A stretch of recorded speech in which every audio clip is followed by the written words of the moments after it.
श्रीमद् भगवद गीता के अनमोल उपदेशों का सार श्रीमद् भगवद गीता, जो कि महाभारत के युद्ध के मैदान में भगवान श्री कृष्ण ने अर्जुन को सुनाई थी, जीवन के सबसे गूढ़ रहस्यों और कर्तव्यों का ज्ञान है। आपके द्वारा दिए गए अंशों में कर्मयोग, भक्ति योग, ज्ञान योग और मन पर नियंत्रण जैसे मुख्य विषयों पर प्रकाश डाला गया है। निष्काम कर्म का सिद्धांत, कर्मण्येवाधिकारस्ते श्लोक। तुम्हें अपने निर्धारित कर्तव्यों को करने का अधिकार है, लेकिन तुम अपने कर्मों के फलों के हकदार नहीं हो। अपने आप को कभी भी अपने कार्यों के परिणामों का कारण मत मानो और न ही निष्क्रियता से आसक्त हो। ये गीता का सबसे महत्वपूर्ण और प्रसिद्ध उपदेश है। श्री कृष्ण कहते हैं कि मनुष्य का अधिकार केवल कर्म करने पर है, उसके फल पर नहीं। हमें फल की चिंता किए बिना पूरी लगन और ईमानदारी से अपना कर्तव्य निभाना चाहिए। हमें यह नहीं सोचना चाहिए कि मैं ही इस परिणाम का कारण हूँ, क्योंकि यह अहंकार को जन्म देता है, और न ही कर्म करने से भागना चाहिए। इस सिद्धांत का पालन करने से व्यक्ति समत्व, सफलता और असफलता में समान रहना प्राप्त करता है और जीवन के बंधनों से मुक्त होता है। धर्म की स्थापना और अवतार यदा यदा हे धर्मस्य श्लोक।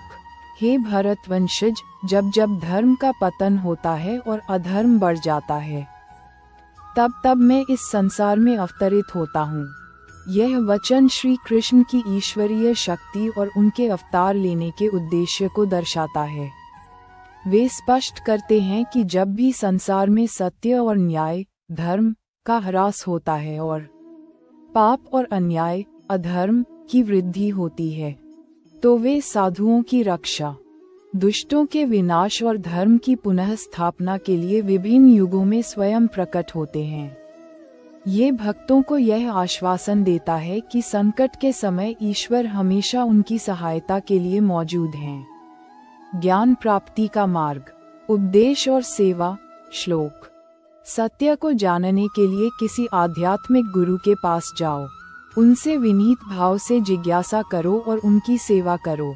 ऐसा प्रबुद्ध संत तुम्हें ज्ञान प्रदान कर सकता है, क्योंकि उसने सत्य को देखा है।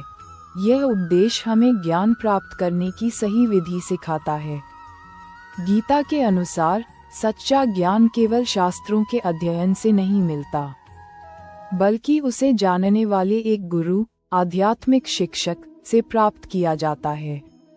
गुरु से ज्ञान पाने के लिए हमें 3 चीजें करनी चाहिए: प्रणाम, आदर, गुरु के प्रति सम्मान और विनम्रता रखना, परिप्रश्न, जिज्ञासा, श्रद्धापूर्वक उनसे जीवन के गूढ़ रहस्यों के बारे में पूछना, सेवा, सेवा भाव, निस्वार्थ भाव से उनकी सेवा करना, मन पर नियंत्रण और अभ्यास, अभ्यास और वैराग्य। अर्जुन का वचन, हे कृष्ण, मन बहुत ही चंचल, अशांत और हठी है। मुझे लगता है कि इसे वश में करना हवा को नियंत्रित करने से भी कठिन है।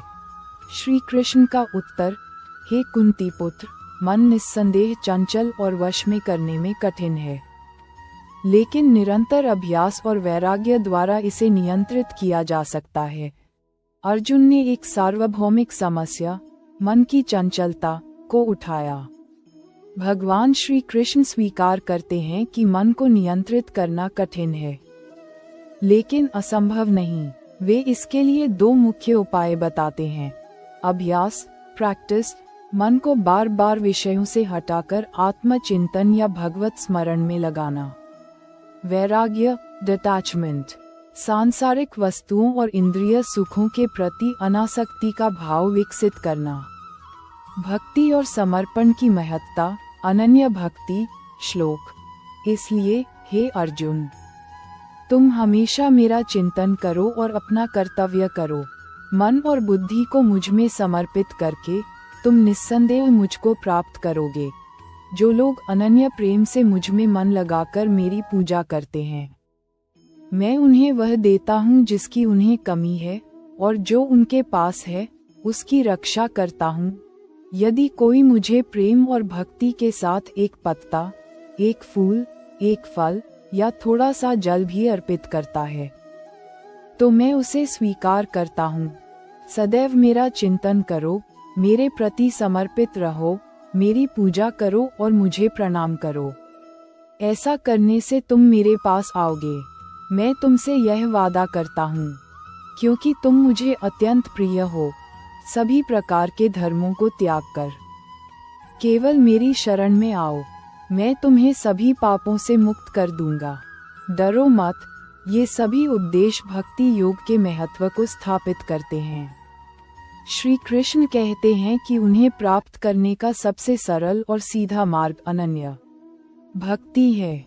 वे केवल भक्तों के प्रेम और भाव को देखते हैं, न कि चढ़ावे के मूल्य को। वे भक्तों के योगक्षेम, आवश्यकताओं की पूर्ति और पास रखी वस्तुओं की रक्षा का भार स्वयं उठाते हैं।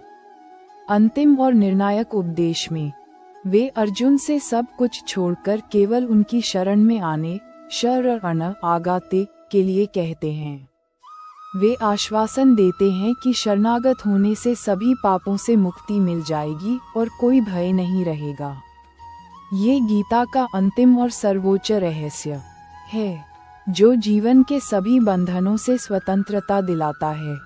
इन उपदेशों का सार यह है कि मनुष्य को निष्काम भाव से अपना कर्म करते हुए मन को नियंत्रित रखना चाहिए, सच्चे गुरु से ज्ञान प्राप्त करना चाहिए और ईश्वर में अनन्य भक्ति रखते हुए अंततः उनकी शरण ग्रहण कर लेनी चाहिए।